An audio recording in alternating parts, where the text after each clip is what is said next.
Saya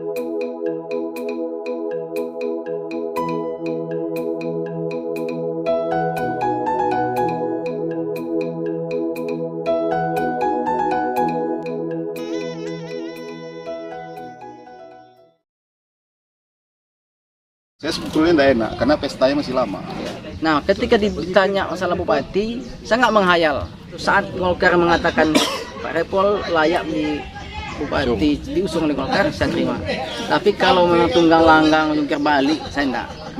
Saya akan tetap di Golkar.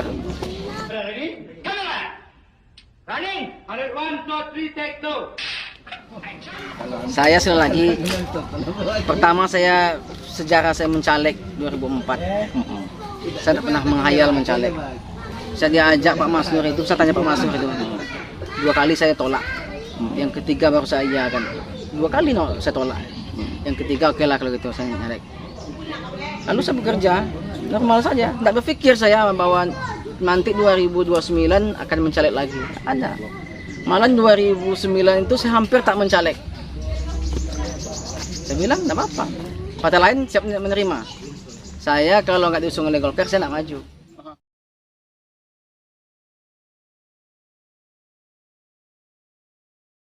Saya akan tetap di Golkar. Kalau saya nggak dicalonkan oleh Golkar, saya kan bukan pengurus Golkar sama itu. Yeah. Saya di 2009 mencalek, 2014 mencalek.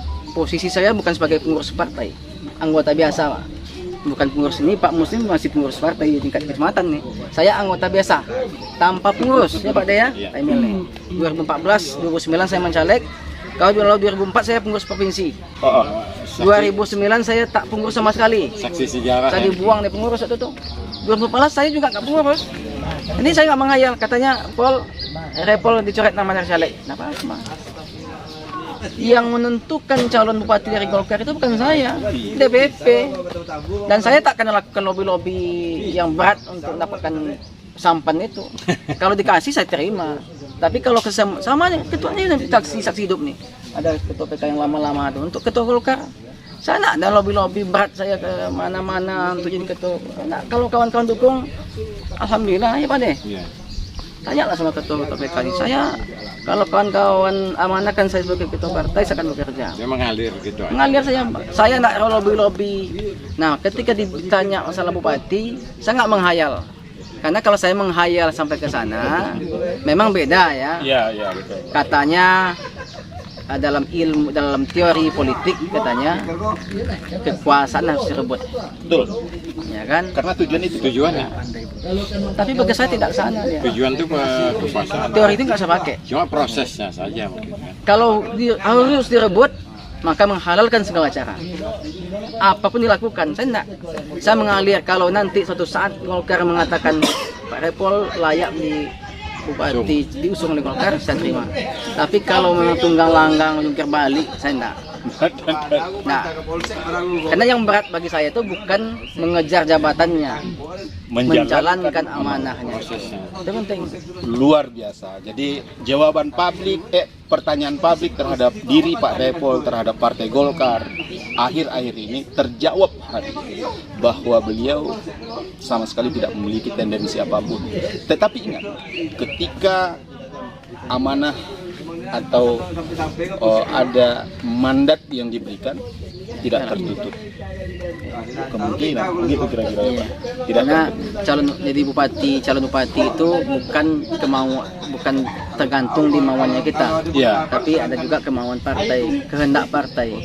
Kalau calon kepala desa kan tidak, asal mau kita lengkapi syarat maju. Kalau calon bupati kan enggak, kita punya kemauan, partai merestui, dan lagi-lagi kan berat nih, Golkar hanya 6 kursi. Kalau Golkar dapat 9 kursi di 2024, maka satu titik mungkin saya bisa agak titik aman gitu, bahwa tidak perlu koalisi.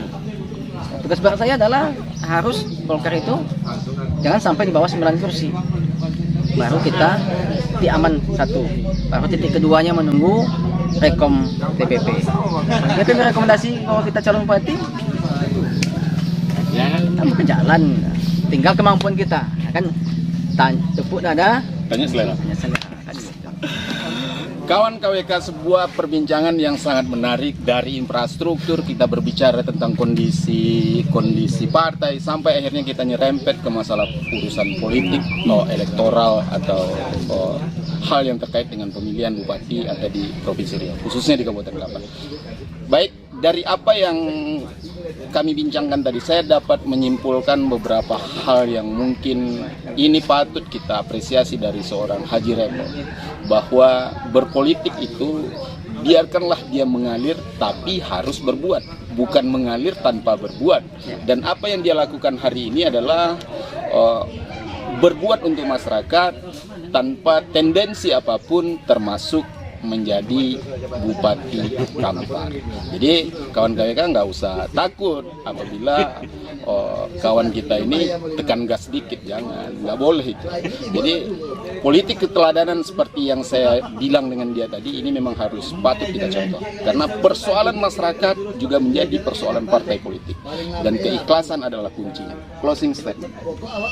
Ya, jadi pertama, bahwa apa yang kami lakukan oleh kader-kader Golkar hari ini dalam konteks membantu itu membangkitkan semangat gotong royong. Royong yang dulu sudah Pernah tertanam menjadi, ya kan, tapi agak tergerus belakangan. Itu satu. Yang kedua, tentang semangat, tentang info bahwa saya maju, ini panjang, masih 3 tahun lagi. Belanda masih jauh. Iya, masih 3 tahun lagi. Kalau ada sebagian politisi mengatakan berbuat itu nanti, Pak, setahun menjelang pemilu. Ya kan? Tapi maka sekali lagi, apa yang kami lakukan ini juga belum tentu berpengaruh ke elektoral. Belum tentu, maka harus ikhlas, itu yang penting gitu. Itu. Nah, sekali lagi bahwa semangat ini hanya semangat kita gotong royong, membantu, dan apa yang kita lakukan itu juga tanggung jawab saya sebagai wakil ketua DPR, wakil rakyat, juga sebagai ketua partai. Terima kasih Pak Haji Repol atas waktu yang diberikan ke kawan KWK. Mudah-mudahan apa yang disampaikan tadi menjadi informasi yang lengkap terhadap apa yang informasi yang ditunggu oleh masyarakat. Dan juga terima kasih kepada Pak Mus Melayu, Ketua PK Golkar Kampa, dan di ujung saya Pak Emil Budiono. Mudah-mudahan Golkar selalu jaya, dan kawan-kawan Golkar juga seperti itu, tetap semangat, bekerja cepat dan bekerja ikhlas. Sekian kawan KWK. Assalamualaikum warahmatullahi wabarakatuh.